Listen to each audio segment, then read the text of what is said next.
Hello students, today we are going to discuss the topic that is sitting arrangement. Basically sitting arrangement जो होता है वो दो type का होता है, linear sitting arrangement and circular sitting arrangement. In this we will discuss about linear sitting arrangement. Linear sitting arrangement में हमें कुछ बातों का ध्यान रखना होता है, कुछ इंस्ट्रक्शंस, कुछ नोटेशंस का ध्यान रखना होता है जिससे कि हमारा जो अरेंजमेंट है वो इजीली कंप्लीट हो जाए. तो सबसे पहला हमें क्या पता होना चाहिए कि लीनियर सिटिंग अरेंजमेंट में हम कौन सी डायरेक्शन को फेस कर रहे हैं. अगर क्वेश्चन में आपको north direction, south direction, east direction, west direction कोई भी डायरेक्शन गिवन है फेस करने के लिए तो हम वो डायरेक्शन फेस करेंगे. बट अगर क्वेश्चन में कोई डायरेक्शन फेस करने को ना कहा जाए then we have to face north direction. Why? Because north direction को फेस करके सॉल्व करना हमारे लिए ईजी होता है, क्योंकि नॉर्थ में हमारा राइट साइड राइट होता है और लेफ्ट साइड लेफ्ट होता है, तो अरेंजमेंट करने में हमें प्रॉब्लम नहीं आती है. Like if we are facing north side, our right is right and our left is left. If we are facing south side, our right becomes left and left becomes right. ये north और south का arrangement है. Right और left का ही mostly हमें ध्यान रखना है क्योंकि उसी के अकॉर्डिंग हम अरेंज करेंगे. ठीक है. This is called left hand when we are facing north और right hand when we are facing south. This is called right hand when facing to the north. और अगर हम साउथ फेस करते हैं तो वो लेफ्ट हैंड बन जाएगा. सेम कंडीशन हमारे ईस्ट और वेस्ट के लिए है कि अगर आप ईस्ट को फेस करते हैं, ईस्ट अगर आप फेस करते हैं तो आपका साउथ साइड, साउथ हैंड जो होगा, this south hand becomes right and this north hand becomes left. Simply if you are facing west, south hand becomes left and north hand becomes right. तो ये थी हमारी लेफ्ट और right का left और right की डायरेक्शंस. लेफ्ट और right clear होगा तभी हमें क्वेश्चंस में अरेंजमेंट क्लियरली पता चलेगा. Okay, so we have to focus on left and right. Linear sitting arrangement में या सर्कुलर सिटिंग अरेंजमेंट में हमें कुछ छोटी छोटी बातों का ध्यान रखना होता है. लाइक जो हमें स्टेटमेंट गिवन है या जो डायरेक्शन गिवन है वो डायरेक्शन किस तरह से है. जैसे कि लीनियर सिटिंग अरेंजमेंट में हमें कोई डायरेक्शन दे दिया कि A is next to B. For example हमसे कहा जाता है A is next to B. अब A is next to B, next का मतलब ये हो गया कि वो लेफ्ट में भी हो सकता है, वो राइट में भी हो सकता है.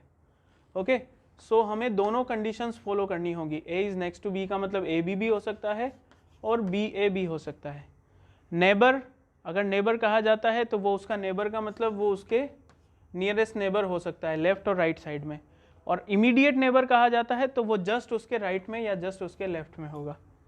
तो ये कुछ छोटी बातें हैं जो हमें ध्यान रखनी होती है. और फर्दर कुछ बातें हम क्वेश्चंस के साथ साथ समझेंगे कि कैसे सॉल्व किया जाता है क्वेश्चंस को. So let's move on the questions. Now the very first question, direction is given from 1 to 4.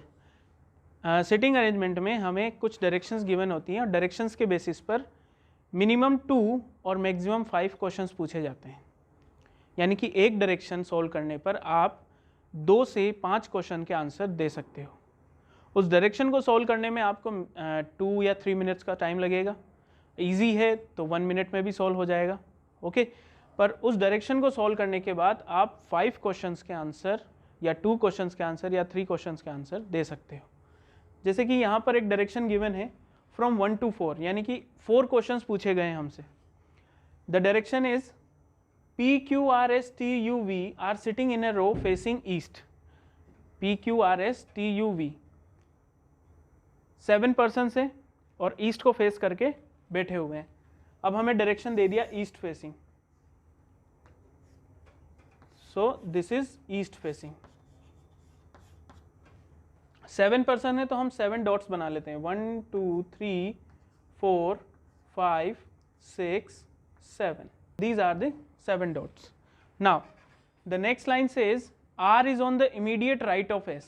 अब देखो हमें पता नहीं है कहाँ से स्टार्ट करना है, ठीक है, तो हम एक रफ डायग्राम बना लेते हैं, उसमें ये लिख देते हैं कि R जो है वो इमीडिएट राइट ऑफ S होगा। अब ईस्ट फेसिंग में जो राइट होता है वो राइट साइड साउथ एंड पर होता है और लेफ्ट साइड नॉर्थ एंड पर होता है। तो R अगर S के इमीडिएट राइट में है तो S के इमीडिएट राइट में बॉटम की तरफ होगा R, S से साउथ में R होगा, ठीक है। अब अभी हमें पता नहीं है कि हमें कहाँ अरेंज करना है S और R को, we are not sure. So moving to the next point, Q is at extreme end and has T as his immediate neighbor। Q जो है एक किसी एंड पर है और T उसका नेबर है, ठीक है। अब देखो Q को मैं इस एंड पर भी ले सकता हूँ और Q को हम नॉर्थ एंड पर भी ले सकते हैं, दोनों एंड पर हो सकते हैं।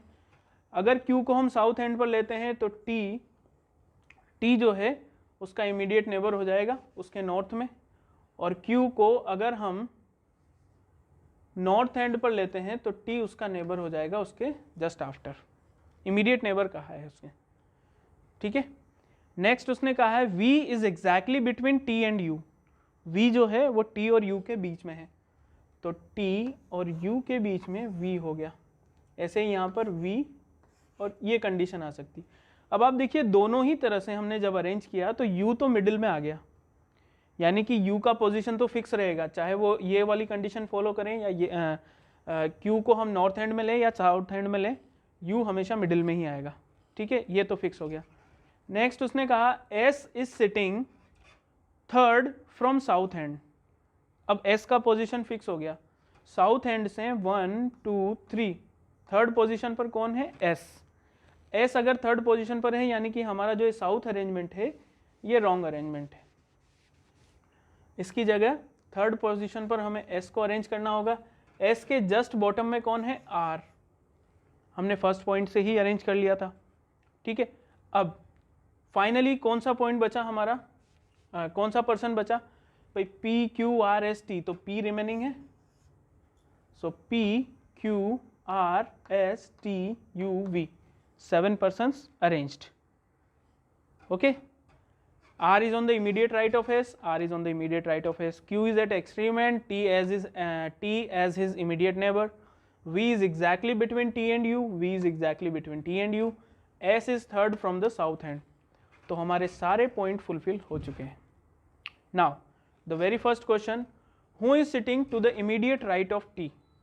T के इमीडिएट राइट में यानी कि साउथ साइड में, तो इमीडिएट राइट में कौन है, V, तो हमारा आंसर क्या हो गया, option B, V is to the immediate right of T। Second question from the same direction, which of the following pairs of the people are sitting at the extreme ends। अब देखो direction हमने solve कर लिया है, हमें केवल answer देना है। So the question is which of the following pairs of the people are sitting at the extreme ends। अब एक्सट्रीम एंड्स पर कौन कौन है, P and Q, so answer is option A। Option A is the correct answer। Question number 3, name the person who is at the third place from the north end। North and से third place पर 1 2 3, third place पर कौन है north and से, B, so option C is the correct answer, V is at the third end। Question number 4, immediately between which of the following pairs of peoples is S sitting। S किन दो persons के बीच में बैठा हुआ है ये हमें बताना है, तो S is sitting between U and R, S is sitting between U and R, so are you, option D। सो इस तरह से हमने एक डायरेक्शन को सॉल्व किया और 4 क्वेश्चंस का आंसर दे दिया, ठीक है। So we only need to focus on left and right, which one is left, which one is right, who is to the right of the another person, who is to the left of the another person, हमें बस उसी पे focus करना है, left and right. Moving further, question 5 to 6 we have given directions, so follow the direction। A group of 7 singers facing to the audience are standing in a line on the stage as follows। अब देखो 7 singers का group है, वो audience को face करके खड़ा है, लेकिन उसने कोई डायरेक्शन नहीं दिया हमें कि हमें नॉर्थ फेस करके सॉल्व करना है या साउथ फेस करके सॉल्व करना है. So we assume that they are facing to the north direction. हम मान लेते हैं कि वो नॉर्थ को फेस कर रहे हैं. 7 सिंगर्स हैं तो 1 2 3 4 5 6 7, ये 7 सिंगर्स हो गए. अब नॉर्थ को फेस कर रहे हैं, so this will become right side, this will become left side. Next, D is to the immediate right of C. देखो इनिशियली हम कहीं से भी स्टार्ट कर सकते हैं, बट हम ये करते हैं कि भाई इसको रफली एक बार अरेंज करके देख लेते हैं. D is to the immediate right of C. C के इमीडिएट राइट में D है, यानी कि C के राइट में D होगा.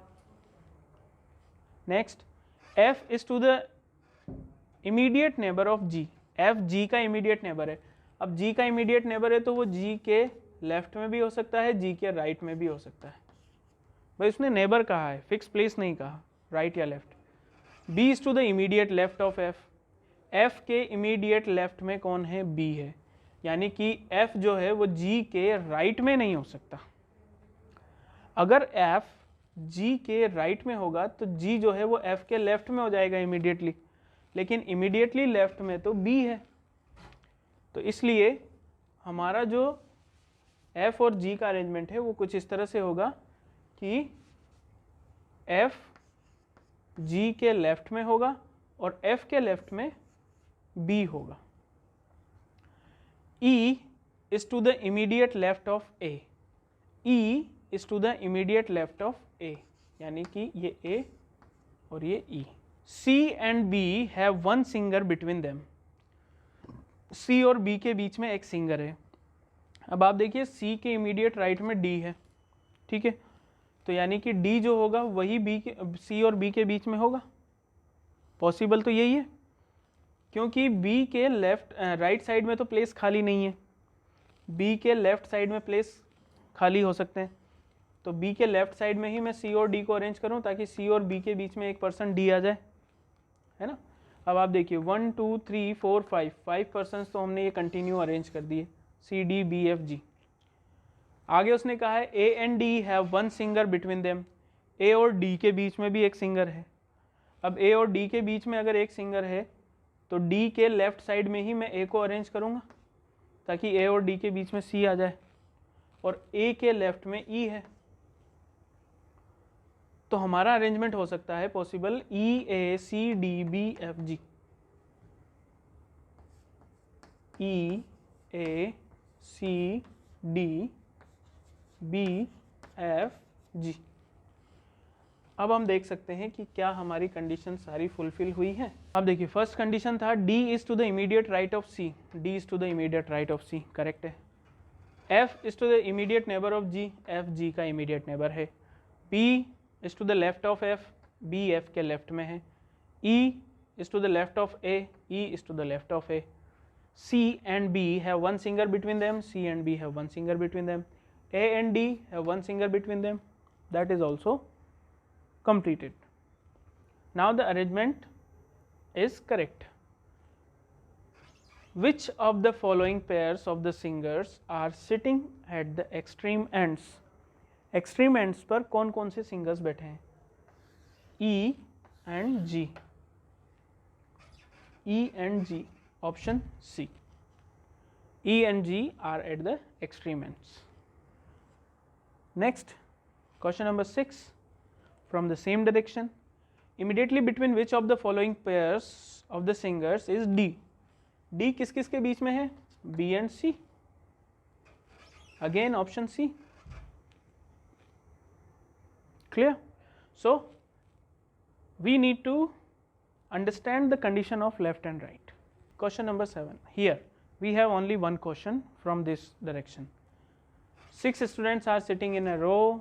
K is sitting between. अब देखो रो में बैठे हुए हैं but we are not given the direction. हमें डायरेक्शन गिवन नहीं है कि हमें नॉर्थ फेस करना है, साउथ फेस करना है, क्या फेस करना है. तो नॉर्थ फेस करके सॉल्व करना ईजी होता है. So we will follow north direction. 6 friends हैं, 1 2 3 4 5 6. K is sitting between V and R. के is sitting between V and R। अब नॉट श्योर कि V लेफ्ट में होगा या राइट में होगा, तो V के R भी हो सकता है या R के V भी हो सकता है। V is sitting next to M, V is sitting next to M। अब अगर हम V के R लेते हैं तो M जो है वो V के लेफ्ट में आएगा, और R के V लेते हैं तो V के राइट में M आएगा। Okay, next M is sitting next to B। M अगर B के नेक्स्ट में है तो इसका मतलब B M के लेफ्ट में हो सकता है, B M के राइट में हो सकता है। अब आप आके पढ़िए, पूरा सेंटेंस हम पढ़ते हैं। M is sitting next to B who is sitting on the extreme left hand, who is sitting on the extreme left. ये यहाँ तक कंप्लीट है हमारा sentence. M is sitting next to B who is sitting on extreme left. अब देखिए यहाँ पर condition आ गई हूँ की, ये कंडीशन भी मैं आपसे डिस्कस करने वाला था, है ना। अब हूँ की कंडीशन में हम कैसे सॉल्व करते हैं। देखो हूँ में दो तरह की सिचुएशन हमारे सामने आती है। पहली सिचुएशन, कभी किसी सेंटेंस में ओनली फर्स्ट पर्सन के बाद एक ही पर्सन गिवन है और उस फर्स्ट पर्सन के बाद ही हूँ के साथ कोई सेंटेंस आ जाता है। अगर किसी सेंटेंस में फर्स्ट पर्सन के बाद ही हूँ आ रहा है और हूँ के बाद सेंटेंस आ रहा है, तो ये जो हूँ के बाद जो भी सेंटेंस कहा गया है वो उसी फर्स्ट पर्सन से रिलेट करेगा। जैसे कि डी, हूँ is the immediate neighbour of F, तो डी जो है वो एफ का इमीडिएट नेबर है। यहाँ हमें डी के बाद जस्ट हूँ दे दिया, तो हूँ के बाद वाला सेंटेंस डी को रिलेट करेगा। लेकिन जो कंडीशन हमारे क्वेश्चन में है, अगर वैसी कंडीशन आ जाती है, कंडीशन क्या है कि we have given two persons before who, who के पहले दो पर्सन गिवन है, one is M one is B. तो अगर दो पर्सन आ जाते हैं, फर्स्ट और सेकंड पर्सन, और उसके बाद हूँ आता है, तो हूँ के बाद जो सेंटेंस कहा गया है वो सेंटेंस सेकंड पर्सन के लिए कहा जाता है। हूँ के बाद जो भी सेंटेंस कहा गया है, यानी कि M is sitting next to B who is sitting on the extreme left, तो एक्सट्रीम लेफ्ट पर M नहीं बैठा है, एक्सट्रीम लेफ्ट पर B बैठा है, क्योंकि हूँ के बाद का सेंटेंस B के लिए कहा गया है। तो ये हूँ वाली कंडीशन है जो हमें ध्यान रखनी है।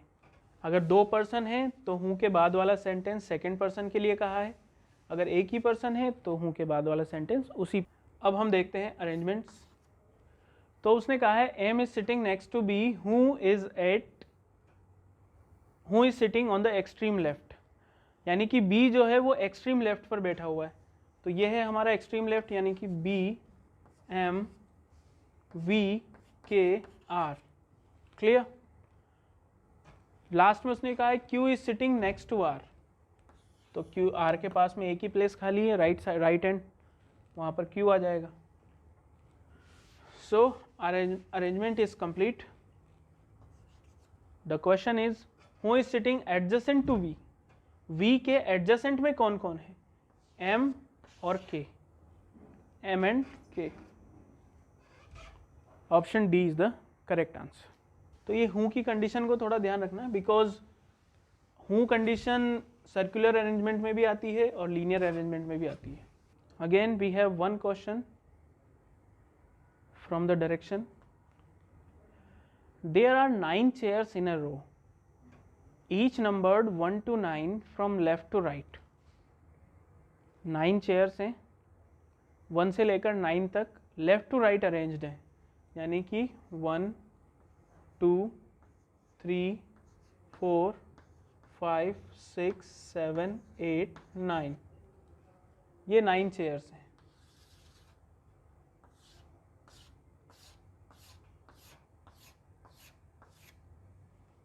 फ्रॉम लेफ्ट टू राइट, ये लेफ्ट ये राइट। क्यों? क्योंकि हमने नॉर्थ फेस माना है, हमें कुछ कहा ही नहीं है कि हमें कौन सा डायरेक्शन फेस करना है ना। तो हमने इनको नॉर्थ फेस मान लिया, तो लेफ्ट इधर होगा राइट इधर होगा। सो 1 से लेकर 9 तक अरेंज हो गया। अब उसने कहा है इन 9 चेयर्स पर 6 friends are arranged, 6 friends are sitting on these chairs, 6 friends are sitting on these chairs. अब 9 पर हमें ओनली 6 को अरेंज करना है, Megha, Sapna and Riya are neither sitting at chair 1 nor at chair 9. 1 और 9 पर कौन कौन नहीं बैठेगा? मेघा, सपना और रिया। 1 और 9 पर नहीं बैठेंगे, मेघा, सपना, रिया, ये तीनों 1 और 9 पर नहीं बैठेंगे। Bina and Megha does not have anybody sitting adjacent to them. Bina और मेघा के आसपास कोई नहीं है। कोई नहीं है यानी कि बीना के लेफ्ट और राइट में भी प्लेस खाली है और मेघा के लेफ्ट और राइट में भी प्लेस खाली है।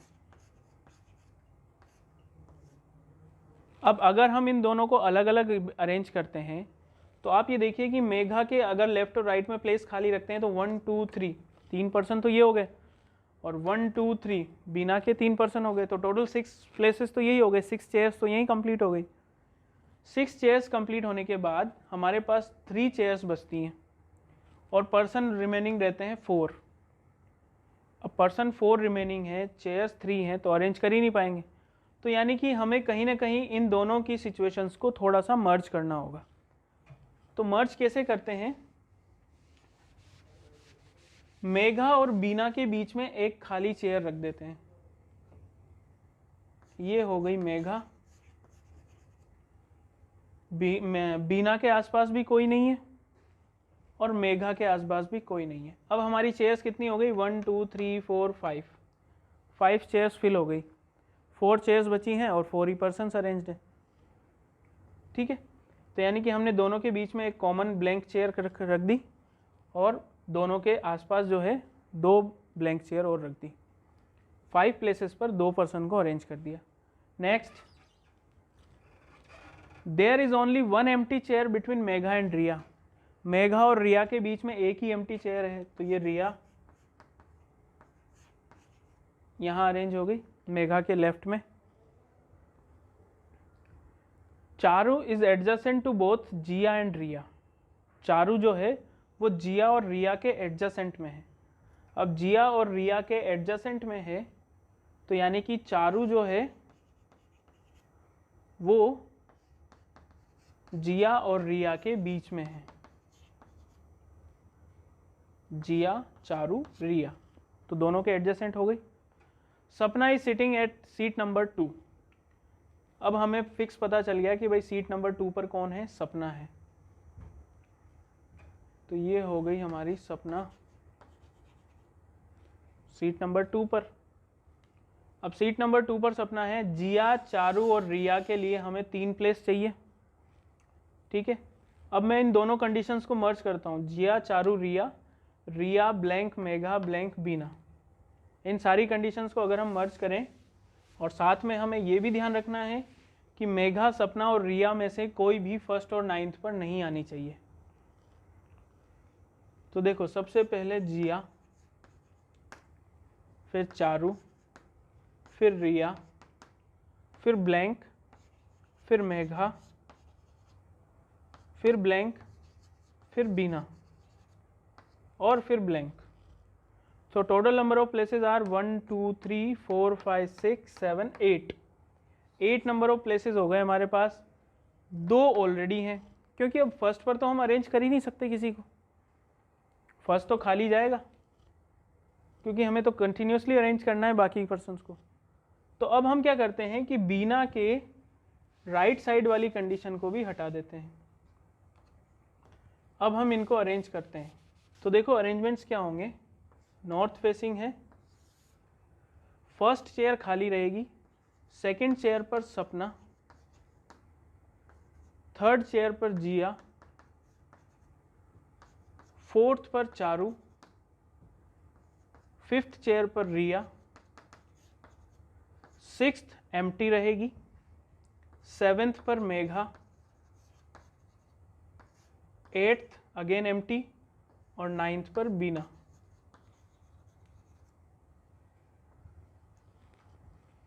फर्स्ट खाली है, सेकंड पर सपना, थर्ड पर जिया, फोर्थ पर चारू, फिफ्थ पर रिया, सिक्स्थ एम्प्टी, सेवेंथ पर मेघा, 8th एम्प्टी और 9th पर Bina. So this is the complete arrangement. यहाँ हमारी सारी कंडीशन फुलफिल हो रही है। मेघा, सपना और रिया में से कोई भी फर्स्ट और नाइन्थ पर नहीं है। फर्स्ट तो वैसे ही एम्प्टी है, सेकंड नाइन्थ पर कौन है, बीना, नाइन्थ पर अरेंज्ड है बीना, तो बीना तो मेघा, सपना, रिया में से कोई है ही नहीं। उसके बाद है बीना और मेघा, किसी के भी उनके आसपास कोई भी नहीं है, तो बीना के आसपास भी कोई नहीं है क्योंकि बीना वैसे ही एक्सट्रीम एंड पर है। मेघा के आसपास भी कोई नहीं है, दोनों प्लेस खाली है। There is only one empty chair between Megha and Riya, तो मेघा और रिया के बीच में एक एम्प्टी चेयर है। ठीक है, मेघा और रिया के बीच में एक एम्प्टी चेयर है और सपना सेकंड प्लेस पर है, जिया और रिया चारू के नेबर्स हैं। So all are done. Now the question is Megha is sitting on which of the following pair chairs. So Megha is sitting on the 7th chair. Megha is sitting on the 7th chair. Question number, ये इसका answer हमने निकाल ही दिया था, 7th chair पर मेघा बैठी है। Now question number 9 और 10 के लिए हमें डायरेक्शंस गिवन है, तो 9 और 10 का डायरेक्शन हम सॉल्व कर लेते हैं। Study the following information, answer the given questions in the below direction. 11 students are sitting in a row of the class facing the teacher. Once again, मैं आपको क्लियर कर देता हूँ, most of the time 90% questions में आपको direction given नहीं होगा linear sitting में, तो उन लीनियर सिटिंग के क्वेश्चंस में आपको नॉर्थ फेस करके सॉल्व करना है। 90% क्वेश्चंस में डायरेक्शन गिवन नहीं होता है। अभी हमने सॉल्व किया, ओनली वन क्वेश्चन में हमें डायरेक्शन गिवन था, बाकी और किसी भी क्वेश्चन में डायरेक्शन गिवन नहीं था। तो यहाँ पर 11 स्टूडेंट्स हैं, हमने वापस वही नॉर्थ फेस माना। 11 स्टूडेंट्स को अरेंज करना है, 1 2 3 4 5 6 7 8 9 10 11 11 स्टूडेंट्स अरेंज करने हैं। अब देखिए, सबसे पहला क्या है, ए से लेकर के तक के 11 स्टूडेंट्स हैं। The first point is D, who is to the immediate left of F. देखो, मैंने अभी प्रीवियस क्वेश्चन में आपको हूँ की कंडीशन को क्लियर किया था। ठीक है, ये कंडीशन हमारे सामने है अभी। D, who is to the immediate left of F, who के जस्ट बाद वाला सेंटेंस डी के लिए आया है। डी जो कि एफ के इमीडिएट लेफ्ट में है। अब एफ के इमीडिएट लेफ्ट में है तो ये डी इस तरह से आ जाएगा, बिकॉज ये लेफ्ट है और ये राइट है, north face. D, who is to the immediate left of F, is second to right of C. अब ये सेंटेंस भी डी के लिए ही आया है, यहाँ पर ये दोनों सेंटेंस डी के लिए कहे गए हैं। डी जो कि एफ के इमीडिएट लेफ्ट में है, सी के राइट में सेकेंड प्लेस पर है। डी जो कि एफ के इमीडिएट लेफ्ट में है, सी के राइट में सेकेंड प्लेस पर है। तो अब डी सेकेंड प्लेस पर है तो फर्स्ट प्लेस पर कोई और होगा और उसके आगे सी होगा, तो सी के राइट में फर्स्ट प्लेस पर खाली है, सेकेंड प्लेस पर डी है और डी के राइट में एफ है। तो ये 4 प्लेसेस तो हमारे अरेंज हो गए। जब भी क्वेश्चन थोड़ा लेंदी लगे, 11 स्टूडेंट्स, 9 स्टूडेंट्स, 8 स्टूडेंट्स, ऐसा अरेंज करने का लगे, तो आप हर एक पॉइंट को अलग अलग अरेंज कर लो, फिर उनको मर्ज कर दो। पहला पॉइंट हमने अरेंज कर लिया। Second point, A is second to right of E. A E के राइट में सेकंड प्लेस पर है, तो ये ई के राइट में 1 और 2, सेकंड प्लेस पर कौन आ गया, A. Who is at one of ends. अब देखो हु आया है, तो हु किसके लिए आया है, सेकंड पर्सन यानी कि ई के लिए, because we have 2 persons before who. Who के पहले 2 पर्सन हैं, तो सेकंड पर्सन के लिए कहा गया है who is at one of ends. A E के राइट में सेकंड है जो एक एंड पर है। अब आप देखिए, अगर हम ई को राइट एंड पर अरेंज करते हैं तो उसके आगे राइट में किसी को अरेंज कर नहीं सकते, इसलिए हम ई को अरेंज करेंगे लेफ्ट एंड पर। E should be arranged at left end. अब ई के राइट में सेकेंड प्लेस पर ए आ जाएगा। Next, J is the immediate neighbour of A and B. Immediate neighbour है यानी कि ए और बी के बीच में है, तभी दोनों का नेबर है। And third to left of G। J A और B का नेबर है और G के लेफ्ट में थर्ड है। अब G के लेफ्ट में अगर J थर्ड है तो J थर्ड, B सेकेंड, यहाँ पर आने वाला पर्सन फर्स्ट, तो ये G इस जगह पर अरेंज होगा ताकि G के लेफ्ट में 1 2 3 पर J आ जाए। H is to the immediate left of D। D के इमीडिएट लेफ्ट में एक प्लेस खाली था, वहाँ पर कौन आ गया? H। Immediate left of D and third to right of I, और I के राइट में थर्ड है। H D के तो इमीडिएट लेफ्ट में है और I के राइट में थर्ड पर है। तो अब देखिए हमें क्या करना है, इन चारों पर्सन्स को एक साथ अरेंज करना है, CH D F। तो हमारे पास 4 प्लेसेस खाली होने चाहिए कंटिन्यूटी में, and we have 4 places at the right end. तो मैं यहाँ पर इन चारों को अरेंज कर देता हूँ, CH D F। H के लिए उसने लास्ट में कहा था कि I के राइट में थर्ड पर है, तो H अगर थर्ड पर है तो C सेकंड पर, G फर्स्ट पर, तो I मिडिल में आ जाएगा हमारा, और एक जो प्लेस एम्प्टी रहा वहाँ पर कौन आ जाएगा? K। So this arrangement is done clearly. हमने क्या किया, अलग अलग पॉइंट्स को अलग अलग अरेंज किया और फिर उनको मर्ज कर दिया। जहाँ जो हमें प्लेस फिक्स मिल गया उस प्लेस को हमने हमारे करेक्ट अरेंजमेंट में प्लेस कर दिया कि भाई E का हमें फिक्स मिल गया कि E लेफ्ट हैंड पर ही रहेगा, तो E को लेफ्ट हैंड पर अरेंज कर दिया। तो उससे हमारी क्या है, बाकी कंडीशन ईजी हो गई। E के साथ A अरेंज हो गया, A के साथ J और B अरेंज हो गए, उसके बाद G अरेंज हो गया और बाकी हमें CH D F मिल गया। Now the question is, who is sitting in the middle of the row? रो के मिडिल में कौन है? तो 1 2 3 4 5, 1 2 3 4 5, I is in the middle of the row, option B. Next question number 10, which of the following groups of friends is sitting to the right of G? G के right में कौन है? CH D F, CH D F, option C. Okay, so done. Now question number 11, we have only one question from the direction. 6 persons are sitting in 2 rows. ये 2 row वाला question है। 3 in each as per the following information. अब 2 rows हैं तो हमने ये 2 rows arrange कर ली। जब भी 2 rows वाला क्वेश्चन आएगा तो दोनों रोज एक दूसरे के इन फ्रंट ऑफ होंगी, आमने सामने। अब हम अगर ये देखें तो एक फेस कर रहा है साउथ, एक फेस कर रहा है नॉर्थ।